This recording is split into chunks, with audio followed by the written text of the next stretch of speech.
For the past several years, some of you may have noticed a recurring name throughout my projects.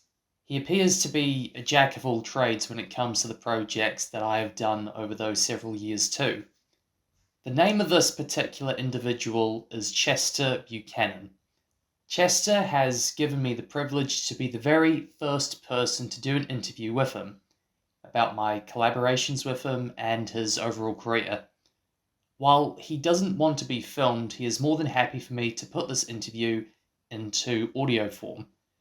Not surprising coming from him, based on the years that I've worked with him. However, this had no way to turn me from still conducting this interview. So, for the very first time, in his very own words, here is the man himself, Chester Buchanan. Well, here we are.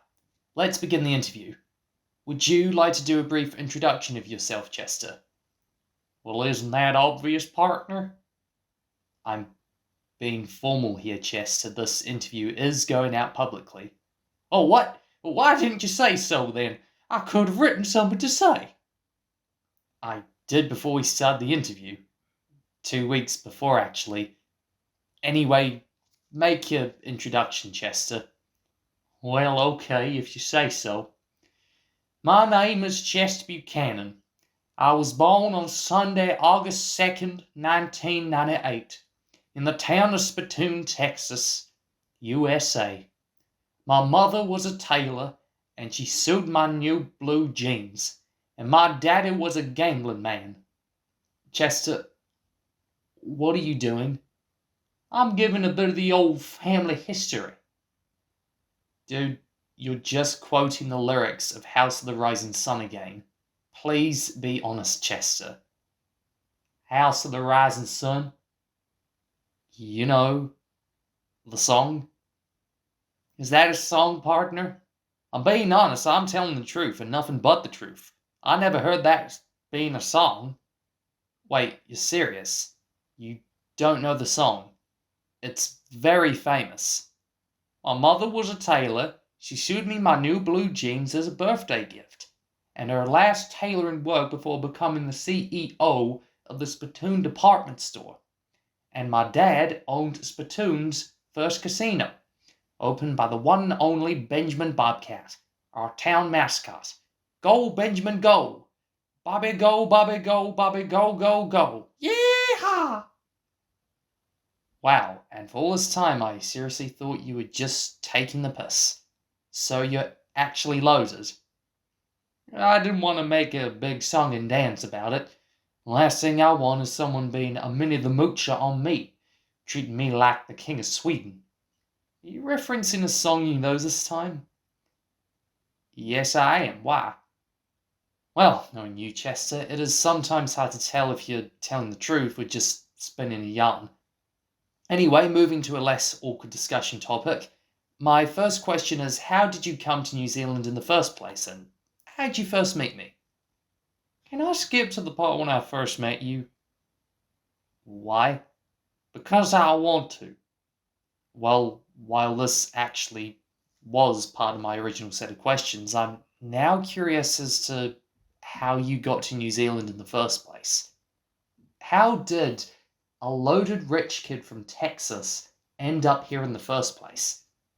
Actually, thinking about it now, I don't know how you got here in the first place. You never talked about it. Do you even have a passport? I think you should just skip the question. Okay, yeah, thinking about it now, let's skip it. Apologies. Let's skip to the second part of the question. How'd you first meet me? I first met you all the way back in the year of 2017. I was working as a postman at the time to make a little bit of extra money, as my landlord at the time was trying to bleed me dry. One day I was doing my usual postman things, and I just happened to answer your door with a parcel for your brother. You were doing some recording about some kind of Shakespeare project about one of your former prime ministers or something. Muldoon. That was the project. An animatic about former Prime Minister of New Zealand, Robert Muldoon, told in the style and form of William Shakespeare's Macbeth. Yeah, that one. Then you answered the door, and as soon as I started talking, you thought my voice was perfect for some of the characters, who were missing some of the voices for your project. So I was dragged into your house to record those lines, and afterwards you paid me $5 for my work. And you've been working for me ever since. Indeed I have. Lost my job as a postman and was unemployed for half a year, and was almost homeless because of what you did that day. But that's right. I've been working for you ever since. Oh, bullshit. You purposely did that because you hated your job. Well, I found a great person to work with. Thank you very much. You're welcome. You were pretty much looking for any excuse to leave that job. I was a teenager back then. I didn't really know any better. You just didn't understand the consequences of your actions. Well, I was a teenager too. Well, you're older than me. Also, that makes you look worse since you should have known better since your parents are bloody wealthy. At least they know how to be financially stable. At least they know how to not almost go homeless. Well, at least they know how to wrangle horses. Unlike you, Michael. Unlike you. Wait, what? I I don't understand. What do you mean you don't understand? How does wrangling horses have anything to do with managing finances? It's a spittoon thing. Have you ever been to Spittoon? No. Have you ever been to Texas? No. Have you ever been to the United States of America? Mate, I've never even set foot on the continent. Heck, I haven't even flown over there while going somewhere else. What's your point here? So you never been there? No. Never been there? No. In the 7 years I've known you, you never went there. If I went there, you would know about it. Would I? Yes. Unless you're hiding something from me. Chester, I have never been to the US. What's your point here? You want to know the point I'm making? Oh, gee, please do enlighten me. It's a spittoon thing. You're making absolutely no sense to me at all. What are you on about? It's a spittoon thing. You'll know in time, Michael. You'll know in time. Right, okay. Let's move on. Back at you. Messing with me as usual. Right, let's see. So for my next question is, what has been your favourite project that you've worked on with me? I don't really have a favourite that I've worked on. However, I would say I enjoyed producing your music video to celebrate the 20th anniversary of the Mega Man Battle Network games. I consider myself a jack of all trades, so doing that was a little bit of a treat for me. Do you have any ambitions to potentially direct a film for Abyssinian Productions one day? Well, I think you know the answer to that one, Michael. I'll take that as a yes. Is there any projects you want to headline at least?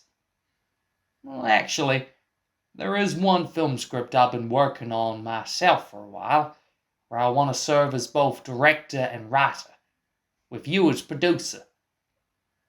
It's the first time I've heard of this. Please elaborate. Okay, so it's a feature film, okay, about a guy. About a guy? Yes, sir. Who does what? What happens to him? He does something that causes something bad to happen to him, where he must try and stop other things bad happening to him. That's very broad. Could you be a little bit more specific? Okay, sure thing. The film is called The Guy. The Guy. Can I see the script? No. Chester? Yes? Have you actually written a script? No. Were you just making that story up on the spot? I wanted to make myself look busy. Right, let's move on. I like persimmons! What? Sorry, I talk about my favorite food when I get nervous. Why your favorite food? It's a spittoon thing. It's definitely a spittoon thing, like you. Anyway, I think it's best that we wrap this interview up. Thank you so much for the interview, and here's to 10 years of Abyssinian Productions. Any final words, Chester? Potatoes, boysenberry ripple ice cream, Coke, and a deep fried cauliflower. I'll just wrap it up here.